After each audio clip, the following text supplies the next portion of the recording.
ಎಲ್ರಿಗೂ ನಮಸ್ಕಾರ.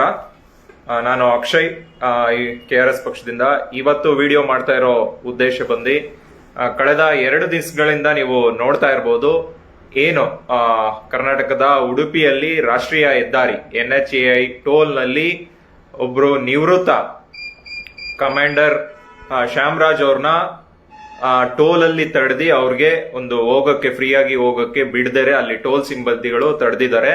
ಅದನ್ನ ಅವರು ವಿಡಿಯೋ ಮಾಡಿ ಕೂಡ ಸೋಷಿಯಲ್ ಮೀಡಿಯಾದಲ್ಲಿ ಅಪ್ಲೋಡ್ ಮಾಡಿದ್ದಾರೆ.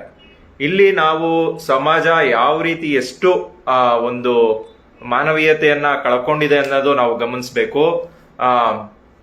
ಏನು ನಮ್ಮ ನಾಡಿನ ಯೋಧರು ವರ್ಷಾನುಗಟ್ಲೆ ನಮ್ಮ ದೇಶವನ್ನ ಕಾಯಬೇಕು ಅನ್ನೋ ಉದ್ದೇಶದಿಂದ ಅವರ ಪ್ರಾಣವನ್ನು ಲೆಕ್ಕಕ್ಕೆ ತೆಗೆದುಕೊಳ್ಳದೆ ಅವ್ರನ್ನ ಪ್ರಾಣವನ್ನು ಕೊಡೋಕೆ ಇಡೀ ದೇಶ ಸೇವೆಗೆ ಮುಡಿಪಾಗಿರ್ತಾರೆ. ಅವ್ರನ್ನ ಯಾವ ರೀತಿ ನಾವು ನಡೆಸ್ಕೊಂತಾ ಇದೀವಿ. ಇಲ್ಲಿ ನಿವೃತ್ತ ಯೋಧರಿಗೆ NHAI ಪ್ರಕಾರ ನಿವೃತ್ತ ಯೋಧರಿಗೆ ಟೋಲ್ ಪ್ರೆಸೆಂಟ್ ಡ್ಯೂಟಿಲಿ ಯಾರು ಇರ್ತಾರೆ ಅವ್ರಿಗೆ ಮಾತ್ರ ಟೋಲ್ ಅಲ್ಲಿ ಫ್ರೀ ಇರುತ್ತೆ ಅಂತ ಇದೆ. ಆದ್ರೆ ಏನು ನಿವೃತ್ತರಾದವ್ರಿಗೆ ಟೋಲ್ ಕಟ್ಟೇ ಹೋಗ್ಬೇಕು. ಈಗಿನ ಟೋಲ್ ದರದಲ್ಲಿ ಆ ದರಗಳನ್ನ ಅವ್ರು ಕಟ್ಟಬೇಕು ಅನ್ನೋದು ಏನು ಇಲ್ಲ. ಇದರಿಂದ ಏನು ಸರ್ಕಾರಕ್ಕೆ ಆಗ್ಲಿ ಕೇಂದ್ರ ಸರ್ಕಾರಕ್ಕಾಗ್ಲಿ NHAIಗಾಗ್ಲಿ ಕೋಟ್ಯಾಂತರ ರೂಪಾಯಿ ಲಾಸ್ ಆಗೋದಿಲ್ಲ. ದಯವಿಟ್ಟು ಈ ಕೂಡಲೇ ನಿವೃತ್ತ ಯೋಧರಿಗೂ ಎಲ್ಲಾ ಟೋಲ್ಗಳಲ್ಲಿ ಫ್ರೀ ಮಾಡಲೇಬೇಕು. ಓಕೆನಾ? ಇದು ವೈಯಕ್ತಿಕವಾಗಿ ಹಾಗೂ ನಾನು KRS ಪಕ್ಷದಿಂದನೂ ಮನವಿ ಮಾಡ್ತಾ ಇದ್ದೀನಿ. ಈಗಲೇ ಕರ್ನಾಟಕ ಸರ್ಕಾರ ಆಗ್ಲಿ ಅಥವಾ ಕೇಂದ್ರ ಸರ್ಕಾರ ಆಗ್ಲಿ NHAI ನಿವೃತ್ತ ಯೋಧರಿಗೆ ಕಡ್ಡಾಯವಾಗಿ ಅವ್ರಿಗೊಂದು ಪಾಸ್ ನ ನೀಡೋ ಮುಖಾಂತರ ಅವ್ರ ಹತ್ರ ಆಲ್ರೆಡಿ ಐಡಿ ಕಾರ್ಡ್ ಎಲ್ಲ ಅವ್ರು ತೋರಿಸ್ತಾ ಇದ್ದಾರೆ. ಎಷ್ಟು ನೀವು ಟೋಲ್ ಸಿಬ್ಬಂದಿಗಳಿಗೆ ಯಾವ ರೀತಿ ಟ್ರೈನಿಂಗ್ ಕೊಟ್ಟಿರ್ತೀರಾ? ಯಾರೋ ಪುಡಾರಿ ಪೋಖ್ರಿಗಳೆಲ್ಲ ಟೋಲ್ ಅಲ್ಲಿ ಫ್ರೀ ಆಗಿ ಓಡಾಡ್ತಾ ಇರ್ತಾರೆ. ನಿವೃತ್ತ ಯೋಧರಿಗೆ ಅವ್ರ ID ಕಾರ್ಡ್ ತೋರಿಸಿದ ತಕ್ಷಣ ವಿತ್ ಸೆಲ್ಯೂಟ್ ಹೊಡೆದಿ ಆ ಟೋಲ್ ನ ಸಿಬ್ಬಂದಿಗಳು ಬಿಡಬೇಕು. ಯಾಕಂದ್ರೆ ದೇಶ ಕಾಯೋ ಯೋಧರಿಂದ ನಾವುಗಳಿರೋದು ವಿನಃ ನಮ್ಮಿಂದ ಯೋಧರಲ್ಲ. ಇದನ್ನ ದಯವಿಟ್ಟು ಸರ್ಕಾರಗಳ ಗಮನ ಹರಿಸಬೇಕು. ಇದು ಯಾಕಂದ್ರೆ ಅತ್ಯಂತ ಸೂಕ್ಷ್ಮ ವಿಚಾರಗಳು.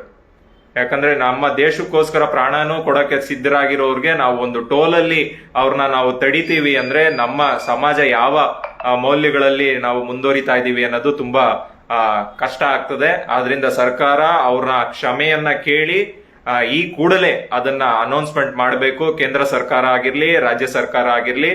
ಇದು ರಾಜ್ಯ ಸರ್ಕಾರದ ಕರ್ನಾಟಕದ ಉಡುಪಿ ವ್ಯಾಪ್ತಿಯಲ್ಲಿ ನಡೆದಿರೋದ್ರಿಂದ ರಾಜ್ಯ ಸರ್ಕಾರನೇ ಒಂದು ಲೆಟರ್ ಬರೀಲಿ, ಈ ರೀತಿ ಒಂದು ಘಟನೆ ನಡೆದಿದೆ, ಈ ಕೂಡಲೇ ನಿವೃತ್ತ ಯೋಧರಿಗೂ NHAI ಎಲ್ಲಾ ಟೋಲ್ಗಳಲ್ಲಿ ಏನ್ ಮಾಡ್ಬೇಕು, ಫ್ರೀ ಆಗಿ ಟೋಲ್ಗಳನ್ನ ಅವ್ರನ್ನ ಬಿಡಬೇಕು. ವಿತ್ ಆ ತರ ನಿವೃತ್ತ ಯೋಧರು ಬಂದ್ರೆ ಅವ್ರಿಗೊಂದು ಸೆಲ್ಯೂಟ್ ಮಾಡಿ ಅವ್ರನ್ನ ಕಳಿಸ್ಕೊಡೋದ್ ರೀತಿ ಇರಬೇಕು.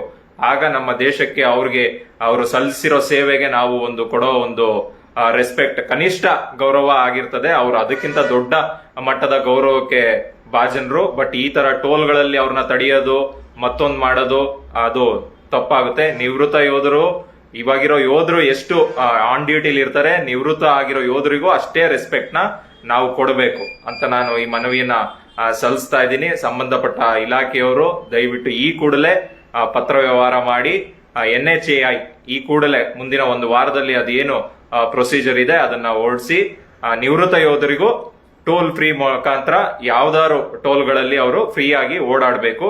ಅವ್ರಿಗೆ ಹೋಗ್ಬೇಕಾದ್ರೆ ಒಂದು ರೆಸ್ಪೆಕ್ಟ್ ಕೊಡಬೇಕು ಅನ್ನೋದು ಟೋಲ್ ಸಿಬ್ಬಂದಿಗಳಿಗೆ ತಿಳಿಸ್ಬೇಕು ಅಂತ ಹೇಳಿ ನಾನು ಈ ಲೈವ್ ನ ಮುಗಿಸ್ತಾ ಇದ್ದೀನಿ. ದಯವಿಟ್ಟು ಹೆಚ್ಚಿನ ಸಂಖ್ಯೆಯಲ್ಲಿ ಪೇಜ್ ನ ಫಾಲೋ ಮಾಡ್ಕೊಳ್ಳಿ ಹಾಗೂ ನಿಮ್ಮ ಅನಿಸಿಕೆ ಕೂಡ ಕಮೆಂಟ್ ಮಾಡಿ ತಿಳಿಸಿ. ಓಕೆನಾ? ಯಾಕಂದ್ರೆ ನಿವೃತ್ತ ಯೋಧರಿಗೆ ರೆಸ್ಪೆಕ್ಟ್ ಅನ್ನೋದು, ಯಾಕಂದ್ರೆ ಅವ್ರು ಎಲ್ಲಕ್ಕಿಂತ ನಮ್ಮ ಪೊಲಿಟಿಷಿಯನ್ಸ್ ಆಗಿರ್ಲಿ ರಾಜಕಾರಣಿಗಳಿಗಿಂತ ಅಟ್ ಮೋಸ್ಟ್ ರೆಸ್ಪೆಕ್ಟ್ ಅಲ್ಲಿ. ಯಾಕಂದ್ರೆ ರಾಜಕಾರಣಿಗಳಿಗೆನೆ ಟೋಲ್ ಫ್ರೀ ಇದೆ, ಟೋಲ್ಗಳಲ್ಲಿ ಫ್ರೀ ಆಗಿ ಓಡಾಡ್ಬೋದು. ಹಾಗಂತ ನಿವೃತ್ತ ಯೋಧರಿಗೆ ನಾವು ಕೊಡಕ್ ಆಗಲ್ಲ ಅಂದ್ರೆ ನಮ್ಮಷ್ಟು ಮೂರ್ಖರು ಯಾರು ಇಲ್ಲ. ಅದು ಒಂಥರ ಇನ್ಸೆನ್ಸಿಟಿವ್ ಸಮಾಜ ಆಗ್ಬಿಡ್ತೀವಿ ನಾವು. ಅದಕ್ಕೋಸ್ಕರ ಇದನ್ನ ಕ್ಷಮೆ ಕೇಳಿ, NHAI ಅವ್ರನ್ನ ಕ್ಷಮೆ ಕೇಳಿ ಈ ಕೂಡಲೇ ಅದೇನೋ ಒಂದು ನೋಟಿಫಿಕೇಶನ್ ಮುಖಾಂತರ ನಿವೃತ್ತ ಯೋಧರಿಗೂ ಟೋಲ್ಗಳಲ್ಲಿ ಫ್ರೀ ಆಗಿ ಓಡಾಡಬೇಕು ಅಂತ ತಿಳಿಸ್ಬೇಕು ಅಂತ ನಾನು ತಿಳಿಸ್ತೀನಿ. ಧನ್ಯವಾದಗಳು.